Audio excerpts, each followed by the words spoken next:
नमस्ते। आज बहुत दिनों बाद फिर से मैं क्लास स्टार्ट कर रही हूँ। कुछ फैमिली इशू थे, कुछ हेल्थ इशू था, इसी वजह से हम क्लास स्टार्ट नहीं कर पा रहे थे। और फिर से जहाँ से फिनिश किए थे सिंपल प्रेजेंट टेंस, फिर हम वहीं से स्टार्ट करेंगे टेंस को। सिंपल प्रेजेंट में हमने 2 पार्ट पढ़ लिए थे, अफर्मेटिव, निगेटिव और इंट्रोगेटिव का 1 पार्ट पढ़ लिए थे।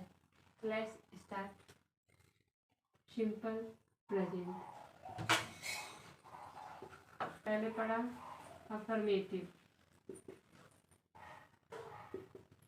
फिर हमने पढ़ा निगेटिव, फिर हमने पढ़ा इंट्रोगेटिव। इंट्रोगेटिव में हमने 1 पार्ट ही केवल पढ़ा। अब इंट्रोगेटिव का दूसरा पार्ट हम पढ़ते हैं।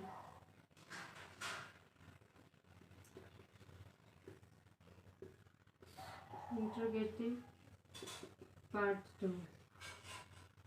अगर बीच में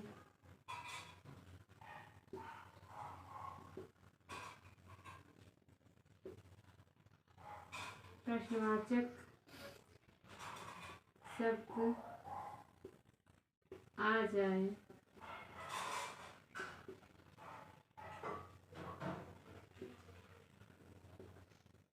सबसे पहले उसकी अंग्रेजी लिखते हैं।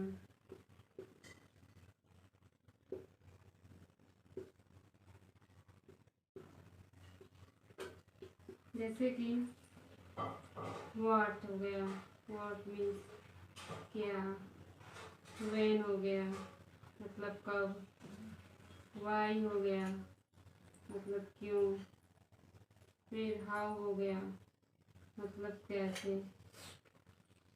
और एक्सेट्रा। जैसे कि आता है कि राम कब स्कूल जाता है, तो कब क्या है, ये प्रश्नवाचक वाक्य है। तो सबसे पहले बोला अगर बीच में प्रश्नवाचक शब्द आए, तो प्रश्नवाचक शब्द बीच में आए तो सबसे पहले उसकी अंग्रेजी मतलब इसकी मीनिंग लिखते हैं, यानी कि वैन लिखते हैं। फिर इसके बाद ये पहचानते हैं कि सिंगुलर है कि प्लूरल है। सिंगुलर है तो यूज करेंगे डज का।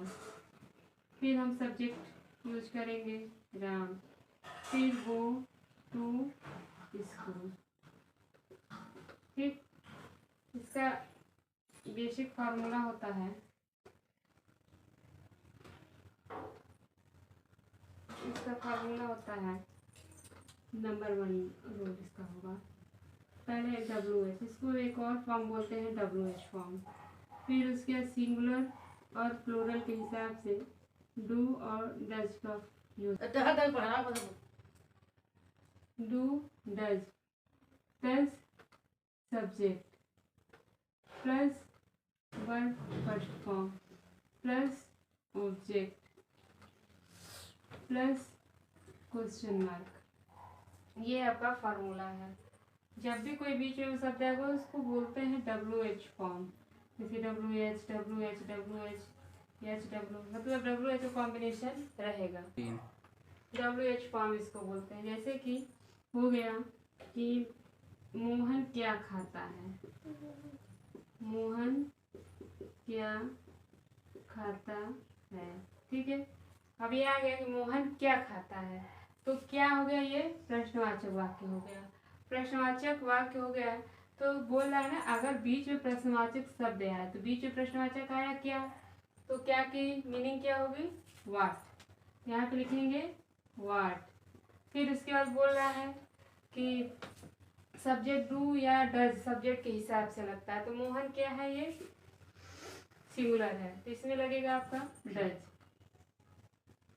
फिर उसके बाद सब्जेक्ट क्या है, मोहन, यहाँ पे लिखेंगे हम मोहन। फिर उसके बाद वर्ब की फर्स्ट फॉर्म, वर्ब क्या है, वर्ब की फर्स्ट वर्ब क्या है, खाना, तो इसको बोलते हैं ईट। फिर बोला ऑब्जेक्ट, तो इसमें ऑब्जेक्ट बताया नहीं तो कि क्या खा रहा है, यानी कि हमारा ट्रांसलेशन कंप्लीट हो गया। ये यहीं तक का ट्रांसलेशन है।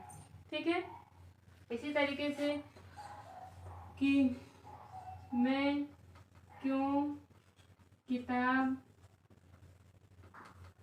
पढ़ता हूँ। ठीक है, मैं क्यों किताब पढ़ता हूँ। क्यों आया, क्यों क्या है, बीच में प्रश्नवाचक शब्द आ रहा है, तो बीच में प्रश्नवाचक शब्द आएगा तो सबसे पहले उसकी इंग्लिश क्या हुई, वाई, वाई लिख रही है। उसके बाद से हम ये देखेंगे सब्जेक्ट हमारा सिंगुलर है कि प्लूरल है, तो क्या है ये प्लूरल में जाता है, तो प्लूरल में जाएगा तो डू लगेगा, तो वाई डू। उसके बाद बोल रहा है सब्जेक्ट, सब्जेक्ट क्या है, आई, वाई डू आई। फिर इसके बाद पढ़ने क्या बोलते हैं, रीड। अब बता रहा है ना ऑब्जेक्ट क्या पढ़ा, तो I do I read book. ये आपका सिंपल प्रेजेंट का इंट्रोगेटिव बेस था जो कंप्लीट हो गया।